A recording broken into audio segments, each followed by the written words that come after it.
Dr. Kotler, is the Kotler Nasal Airway a splint or a stent? Per se, it's neither. The airway is an airway. That's its major mission. However, due to its configuration, you can use it as a stent to help packing stay where you want it. For example, we put absorbable packing between the airway and the inferior turbinate after the turbinate surgery.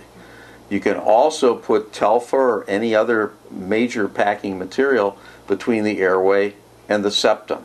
But the main mission is still providing a great continuous airway for the patient.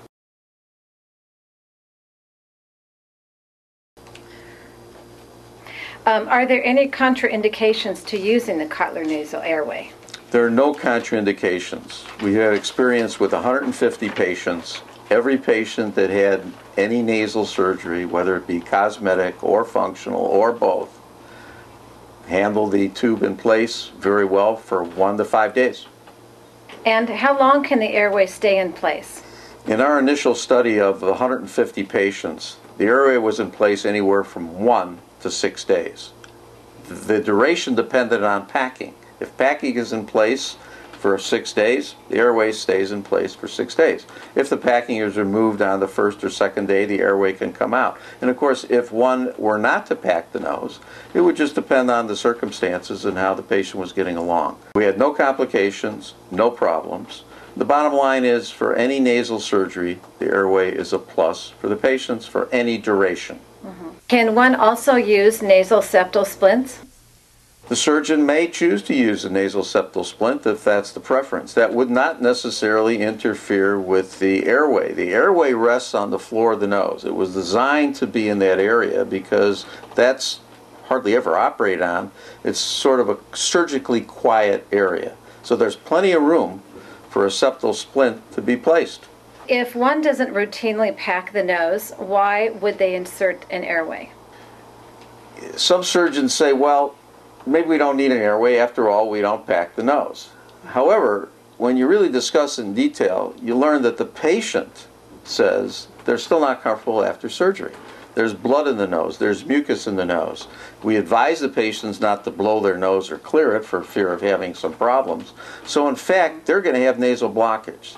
So whether the nasal blockage is from packing or whether the nasal blockage is from the natural accumulation of secretions within the nose, the bottom line is the patient can't breathe. Having the airway in place totally obviates that problem. There is no problem breathing if the airway's in place, regardless of what else is going on inside the nasal chamber. Okay. Is there any packing material or technique of packing that is incompatible with the airway?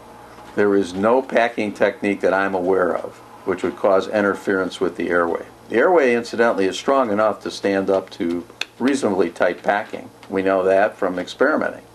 And so whatever the surgeon's choice is still available and can be used. The only difference is sitting on the floor of the nose will be the airway, providing the patient what they need. Is it possible for the tubes to be blocked by blood or mucus? It is possible for the tubes to be partially or sometimes completely blocked by blood and mucus. However, that's a function of how well the postoperative instructions are followed.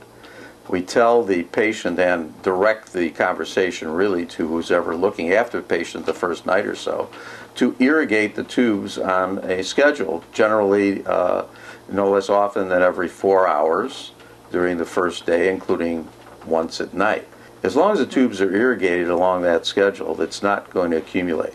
Now, worst case scenario, family's not very good at it, there is some blockage, patient's uncomfortable, it's a short office visit. But that's been very rare. In our experience with our case study, fewer than 5% of patients required an office visit in the postoperative period to have the tubes suctioned out. That's all one needs to do in the office.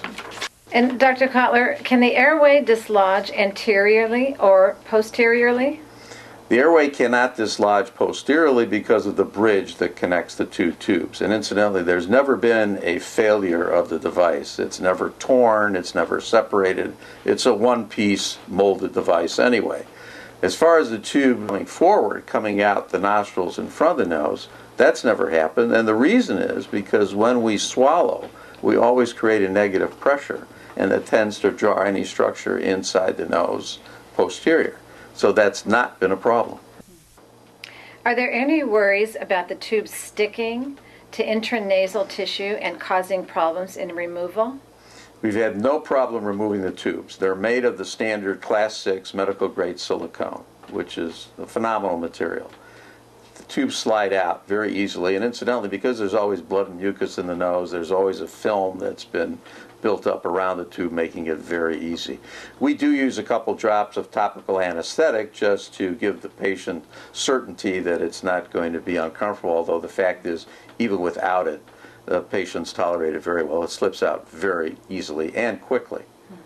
And will insurers compensate the surgeon for the additional service of inserting, positioning, and later removal of the airway? Yes, insurance carriers have recognized that this is another additional service provided to the patient during the operative session. Insertion and fixation of the airway is important not only for the patient, but as a safety measure for the anesthesiologist to have unimpeded access to suction the pharynx at the end of the case. The anesthesiologists are very, very happy with the device for their needs. Because it's another consumable supply, just as an endotracheal tube or any other disposable, the surgery center or hospital or doctor's office can order that from any of our distributors.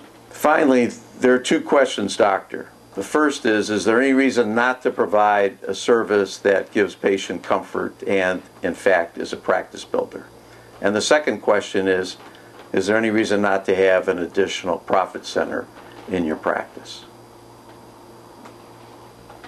Let me share with you that the greatest champions of the Kotler Nasal Airway are patients who've had it in place for their surgery.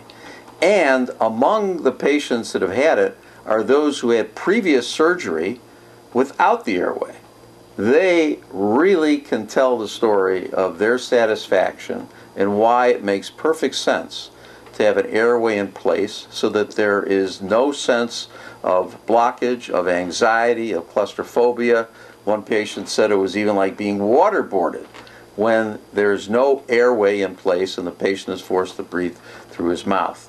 The dry mouth, the soreness, all the irritations that go with it are relieved by having the Kotler Nasal Airway in place.